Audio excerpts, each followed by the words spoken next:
Halo semuanya, jadi di kesempatan kali ini saya akan menjelaskan tentang cara membuat grafik.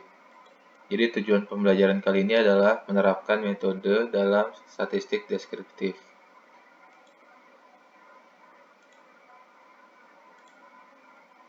Jadi yang pertama harus kita lakukan dalam pembuatan grafik adalah membuat dua garis tegak lurus yang disebut dengan sumbu. Sumbu X adalah garis horizontal atau disebut juga dengan absis, sedangkan sumbu Y adalah garis vertikal yang disebut dengan ordinat. Skala pengukuran diletakkan pada sumbu X, sedangkan frekuensinya diletakkan pada sumbu Y. Sumbu Y harus berukuran 2/3 sampai 3/4 dari sumbu X, sehingga grafiknya tidak membingungkan. Jadi kali ini kita akan mempelajari tentang 3 jenis grafik. Yang pertama ada histogram, kedua ada poligon, dan ketiga ada grafik bar atau batang. Grafik histogram dan poligon ini biasanya digunakan untuk data interval dan rasio, sedangkan yang grafik batang digunakan untuk data nominal dan ordinal. Yang pertama ada histogram. Ketinggian bilah sesuai dengan frekuensinya, sedangkan lebar bilahnya meluas hingga batas nyata. Yang perlu kita lakukan di grafik histogram adalah menentukan satuan pengukurannya, serta terdapat modifikasi pada grafik histogram yang merupakan tumpukan blok di mana setiap blok mewakili skor individu. Ini adalah contoh grafik histogram. Jadi yang kayak tadi udah dibilang, dari tinggi dari bar ini merupakan frekuensinya, sedangkan ini adalah datanya.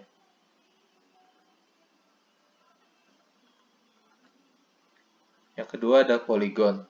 Titik dipusatkan di setiap skor dan garis digambarkan dari titik ke titik. Jika menggunakan interval kelas, titik tengah diletakkan di tengah-tengah. Lalu yang ketiga ada grafik batang atau bar. Sebenarnya ini sama aja kayak histogramnya tadi, histogram ini. Cuma bedanya spasinya dibiarkan di antara bar. Jadi ini contoh dari grafik poligonnya ya. Bisa dilihat di sini ada titik-titiknya. Titik-titik ini merupakan dari frekuensi dan datanya. Jadi titik-titik tersebut dihubungkan dengan garis-garis lurus.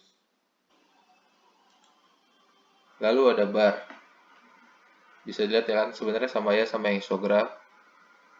Cuma ini spasinya dibiarkan.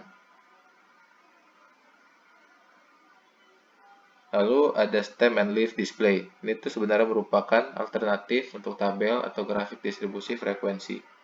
Cara buatnya tuh digit pertama kita sebut dengan stem atau batangnya, sedangkan digit terakhir disebut dengan leaf atau daun. Nah, contohnya tuh seperti ini ya. Jadi misalkan teman-teman punya data seperti ini. Data itu ada 23 sampai 82. Dan itu datanya udah diurutkan dari yang paling kecil sampai paling besar. Jadi misalkan nanti teman-teman dikasih data yang belum diurutkan, lebih baik diurutkan dulu biar ngerjainnya lebih gampang. Nah, gimana cara ngerjainnya? Jadi teman-teman lihat dulu datanya, dilihat dulu dari yang paling kecil digit pertamanya sampai yang paling besar digit pertamanya. Jadi sini ada 2 sampai 8. Kita masukkan ke stemnya. 2, 3, 4, 5, 6, 7, sampai 8. Lalu setelahnya kita lihat digit terakhirnya. Digit terakhirnya yang 2 ini ada berapa? Misalkan 2 kan di sini ada 3. 2, 3. Jadi kita masukkan di leaf-nya 3. Terus yang 3 dan 4-nya nggak ada kan ya. Langsung ke 58. Jadi 3 dan 4-nya kita kosongin. Di 5-nya kita masukin 8. Nah di 6-nya kan ini banyak. Kita masukin semuanya. Kalau ada yang kembar gini masukin semuanya juga. 62, 62, 63, 65, 67. Masukin semua sesuai. Lalu ada yang 7. Ini juga sama ada yang 2 kayak gini. Masukin lagi 71, 71, 72, dan 80 juga sama dimasukin semua.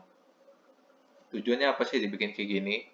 Tujuannya tuh biar kita bisa lebih gampang ngeliat distribusi dari datanya. Distribusi dari data ini ya. Jadi kita kan bisa lihat di sini, distribusinya tuh kayak gimana. Jadi datanya itu paling banyak di sini, numpuk di sini, dan gak ada data yang 3 dan 4. Itu mempermudahkan kita ya, buat lihat distribusi datanya. Udah itu aja yang bisa dijelasin.